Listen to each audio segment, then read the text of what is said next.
कसं काय मंडळी, मजेत ना? मजेतच राहा, स्वस्त खा, मस्त राहा. श्री स्वामी समर्थ रेसिपी विथ शीतल डोंगरे या चॅनलमध्ये तुम्हा सर्वांचं स्वागत आहे. आज आपण आपल्या चॅनलवर अगदी क्विक 30 मिनिट्समध्ये अंडा बिर्याणी करून पाहणार आहोत. Let's go start it. सर्वप्रथम तुम्ही शॉपिंग विथ शीतल डोंगरे या चॅनलला सबस्क्राईब करा. अंडा बिर्याणीसाठी मी येथे 5 अंडी घेतलेली आहेत, त्याचबरोबर एक बटाटा घेतलेला आहे आणि आता आपण बासमती तांदूळ घेणार आहोत. मी येथे 1.5 वाटी इतका बासमती तांदूळ घेतलेला आहे. बासमती तांदूळ आपण भिजत ठेवण्याची काही गरज नाही. मी येथे 2 मोठे कांदे उभे काप करून चिरून घेतलेले आहेत आणि ते आता फ्राय करणार आहे आणि एका साईडला अंडी उकडत ठेवणार आहे. आपली ही बिर्याणी अतिशय क्विक होणार आहे, त्यामुळे बासमती तांदूळ भिजत ठेवण्याची काही आवश्यकता नाही. आपण त्याला आता कुकरमध्ये शिजवणार आहोत. अगदी 2 शिट्टीतच आपला हा बासमती तांदूळ होणार आहे. मी इथे तूप टाकलेलं आहे, त्याच्याबरोबर जिरं, दालचिनी, लवंग हे टाकून त्याच्यावर मस्त बासमती तांदूळनं परतून घेतलेला आहे. त्यामुळे आपला बासमती तांदूळ हा सरसरीत तयार होतो. एका साईडला कांदा फ्राय करत आहे आणि एका साईडला अंडी फ्राय होत आहेत. हे बघा, अशा प्रकारे आपण आता थोडंसं अगदी 1 इंच इतका पाणी टाकलेलं आहे कुकरमध्ये आणि चवीनुसार मीठ टाकलेलं आहे. वाटणामध्ये मी ते अद्रक, लसूण, मिरची, त्याचबरोबर कांदा, टोमॅटो आणि काजू घेतलेला आहे आणि फ्राय केलेला कांदा घेतलेला आहे. आता आपण ते सर्व मिक्सरला लावून घेणार आहोत, त्यामुळे आपली अंडा बिर्याणी ना मस्त टेस्टी तयार होती. हे बघा, इकडे मी एका साईडला अगदी 2 शिट्टीतच आपला बासमती तांदूळ झालेला आहे.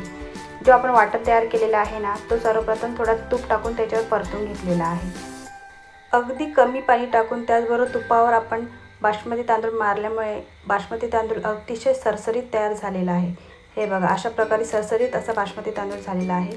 वाटणामध्ये 2 स्पून इतकी हळद, त्याचबरोबर 3 स्पून इतका मी मसाला घेतलेला आहे आणि ते सर्व परतून घेणार आहे. आणि त्याच्यामध्ये तुम्हाला जो बिर्याणी मसाला टाकायचा असेल ना, ते तुम्ही टाकू शकता. मी इथे एव्हरेस्टचा 1 मोठा स्पून इतका शाही बिर्याणी घेतलेला आहे. त्याचबरोबर 1 स्पून इतका मी दही घेतलेला आहे. दही नसेल तरी चालेल, तुमच्याकडे जर टोमॅटो असेल ना, तर अतिशय 2 टोमॅटो तुम्ही टाकू शकता. हे बघा, इथे मी आता तळलेला फ्राय केलेला कांदा, त्याचबरोबर आपण उकडलेली अंडी टाकून अगदी अलगद हाताने आता ते आपण सर्व मसाल्यावर मारून घेणार आहोत. अंडी फुटणार नाही याची काळजी घ्यायची आणि अगदी अंगावर थोडंसं पाणी टाकून घ्यायचं. अशा प्रकारे सर्व मसाला तयार करून घ्यायचा. हा मसाला जास्त शिजवण्याची गरज नाही. आपला राईस तयार झालेला आहे. इथे मी आता हंडीमध्ये 2 स्पून इतका तूप टाकलेला आहे आणि ते पूर्ण टोपाला तूप लावून घेतलेलं आहे आणि शिजलेला बासमती राईस, त्याचबरोबर आपली झालेली अंडा बिर्याणीची ग्रेव्ही ती अगदी सगळीकडे पसरून घेतलेलं आहे आणि त्याच्यावर आता आपण बासमती तांदूळ टाकणार आहोत. बासमती तांदळाची लेअर जरा जाडीत ठेवायची, त्याच्यामुळे काय आहे ना, आपला बिर्याणी राईस हा मस्त तयार होतो आणि मस्त सरसरीत असा आपला बिर्याणी बासमती तांदूळ लागतो.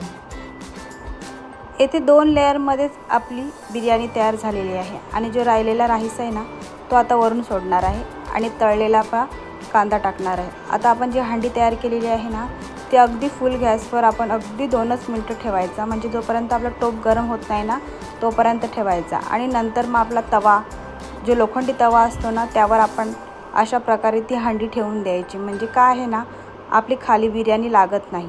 ती तुम्ही 20-15 मिनटं देखील ठेवू शकता. हे बघा, अतिशय क्विक अशी आपली अंडा बिर्याणी तयार झालेली आहे. हे बघा, अतिशय सरसरीत. जेव्हा आपण बासमती तांदूळ कुकरमध्ये टाकलं ना, तेव्हा ते अतिशय तुपावर मारून घेतलेलं आहे आणि पाण्याचे प्रमाण अगदी कमी ठेवलेलं, त्यामुळे आपला राईस हा सरसरीत तयार झालेला आहे. हे बघा, मस्त अशी बिर्याणी तयार झालेली आहे. जर का तुम्हाला माझी रेसिपी आवडली असेल तर लाईक, शेअर आणि सबस्क्राईब करा. हां, आणि कमेंट करायला विसरू नका. आणि शॉपिंग विथ शीतल डोंगरे या चॅनलला देखील सबस्क्राईब करा. तिथे तुम्हाला डिझायनर साड्या, क्लचेस, त्याचबरोबर तांबा पितल्याची अशा प्रकारची भांडी ही अतिशय होलसेल रेटमध्ये मिळणार आहे. त्यामुळे शॉपिंग विथ शीतल डोंगरे या चॅनलला तुम्ही आवर्जून सबस्क्राईब करा. आता तर सुपर ब्लाऊज भरलेले, त्याचबरोबर डिझायनर साड्या आपल्या शॉपिंग विथ शीतल चॅनलमध्ये येणार आहे. बाबा.